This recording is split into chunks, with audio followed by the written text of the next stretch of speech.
안녕하세요. 오늘 함께 살펴볼 말씀은 권호준 목사님의 하나님 신뢰합니다 라는 제목의 설교입니다. 창세기 12장 10절에서 20절 말씀을 다루고 있죠. 네, 맞습니다. 살다 보면 정말 예상치 못한 일들이 많잖아요. 마치 수학 문제에 나오는 그 변수처럼요. 아, 변수요? 네. 우리의 감정, 환경, 관계 이런 모든 것이 계속 변하니까요. 그러다 보면 길을 잃기도 하고. 그렇죠. 이 설교에서는 바로 그 삶의 예측 불가능한 변수들 속에서도 결코 변하지 않는 단 하나의 상수, 그러니까 변함없는 존재가 계시다고 강조합니다. 아, 상수. 네, 바로 하나님이시죠. 히브리서 13장 8절 말씀처럼 하나님은 어제나 오늘이나 영원토록 동일하신 분. 그러니까 삶의 변수들이 우리를 아무리 흔들어도 이 상수이신 하나님은 굳건히 계신다. 이게 설교의 핵심 메시지입니다. 네, 오늘 이 설교 말씀을 통해서 아브라함의 그 인생 여정을 따라가 보면서 그 변함없는 상수이신 하나님을 우리가 어떻게 붙들고 신뢰할 수 있을지 함께 깊이 들어가 보죠.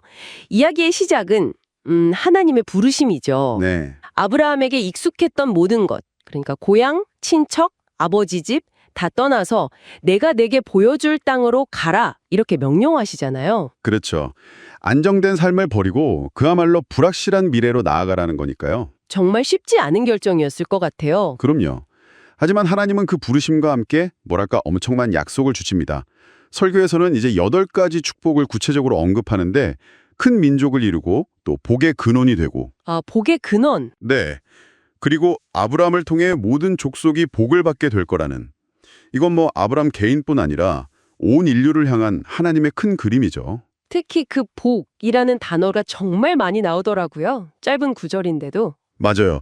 창세기 12장 2절, 3절 딱 두 구절인데 5번이나 반복돼요. 이건 하나님께서 아브라함의 미래를 완전히 책임지시겠다. 이런 강력한 의지의 표현으로 볼 수 있겠죠. 그 약속을 믿고 아브라함이 75살에 850km나 되는 길을 떠나서 가나안 땅 세겜에 도착하잖아요. 네, 75세요. 그리고 거기에서 처음으로 제단을 쌓고 하나님께 예배를 드렸다고 하죠. 그 약속의 땅에서의 첫 예배라니. 감격적이었을 것 같은데요. 네, 분명 그랬을 겁니다. 하지만 현실은 그 약속과는 좀 거리가 멀었어요. 가나안 원주민들이 막 배척하고 그래서 계속 남쪽으로 밀려나다가 결국 네겝 사막지대까지 가게 되죠. 아, 사막까지요? 네. 근데 설상가상으로 아주 심한 기근까지 닥칩니다. 아니, 하나님 약속 믿고 순종해서 왔는데 눈앞의 현실은 너무 고통스러웠던 거죠. 바로 여기서 그 설교에서 말하는 삶의 변수가 아브람을 확 덮친 겁니다. 이 어려운 상황에서 아브람은 그럼 어떤 선택을 하나요? 설교에서는 이 부분을 좀 중요하게 다루는 것 같더라고요. 네, 아주 중요하게 다룹니다. 아브람이 여기서 큰 실수를 해요. 기근이라는 이 거대한 변수 앞에서 변함없는 상수이신 하나님께 묻지를 않는 거죠. 네. 그리고 자기 판단으로 애굽으로 내려가자 이렇게 결정을 해버립니다. 심지어는 자기 아내 사례가 너무 아름다우니까 애굽 사람들이 자기를 죽이고 아내를 빼앗을까 봐 두려워서. 네, 아내를 누이라고 속이기까지 하죠. 어찌 보면 생존 본능일 수도 있지만 이건 하나님을 전적으로 신뢰하지 못하고 그 두려움이라는 변수에 굴복한 모습이에요. 그 결과는 어땠나요? 거짓말로 위기를 모면하려고 했지만 상황이 더 꼬였을 것 같은데요? 맞습니다. 결국 아내 사례를 이집트 왕 바로에게 빼앗길 뻔한 그런 절체절명의 위기에 처하게 되죠. 아브람은 재물은 좀 얻었을지 몰라도 가장 소중한 아내를 잃을 뻔한 그런 끔찍한 대가를 치르게 된 겁니다.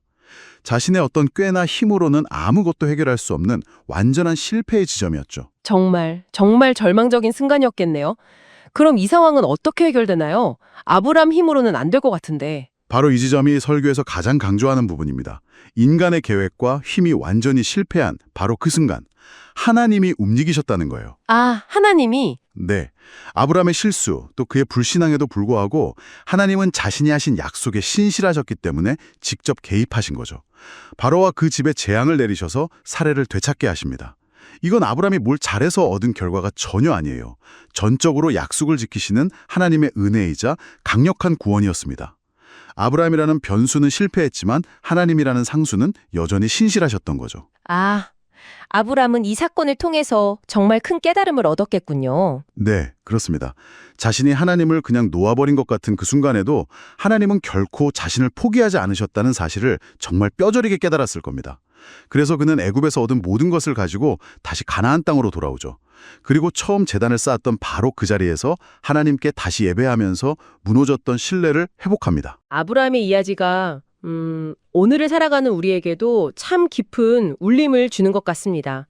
우리 삶에도 뭐 학업이나 직장, 건강, 관계 문제 같은 예상치 못한 변수들이 계속 찾아오잖아요. 네, 그리고 우리 역시 아브라함처럼 그 변수들 앞에서 두려워하고 때로는 믿음 대신에 그냥 내 생각대로 행동하는 그런 실수를 반복하기도 하죠. 하지만 설교는 우리에게 정말 중요한 사실을 다시 한번 상기시켜 줍니다.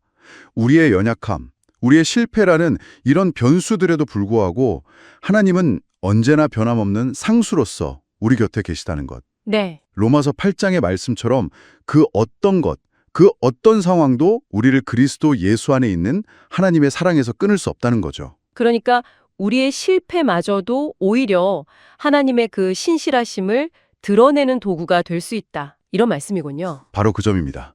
그리고 설교 마지막에 강조하시는 것처럼 우리가 겪는 삶의 상처나 실패마저도요. 그 변함없는 하나님의 신실한 약속 안에 우리가 머물기만 한다면 오히려 그게 우리 믿음을 더 깊게 만드는 선물이 될 수도 있다는 거예요. 상처가 선물이 된다고요? 네. 그래서 우리가 어떤 상황에 처하든지 하나님은 신실하십니다 라고 고백할 수 있는 힘을 얻게 되는 거죠. 와, 정말 놀라운 관점이네요. 네. 그래서 마지막으로 당신께 이 질문을 좀 드리고 싶습니다. 지금 당신의 삶을 가장 크게 흔들고 있는 변수는 무엇인가요? 혹시 그것이 당신의 가장 큰 약점이나 실패라고 느껴지시나요? 그렇다면 어쩌면 그 절망적인 변수 속에서 오히려 변함없는 상수이신 하나님을 새롭게 만날 기회는 없을까요? 당신의 그 경험이, 그 아픔이 어떻게 하나님의 신실하심을 증명하는 이야기가 될 수 있을지 한번 깊이 생각해 보시면 좋겠습니다. 당신은 지금 어떤 어려운 상황 앞에서도 진심으로 하나님은 신실하십니다 라고 고백할 준비가 되셨나요?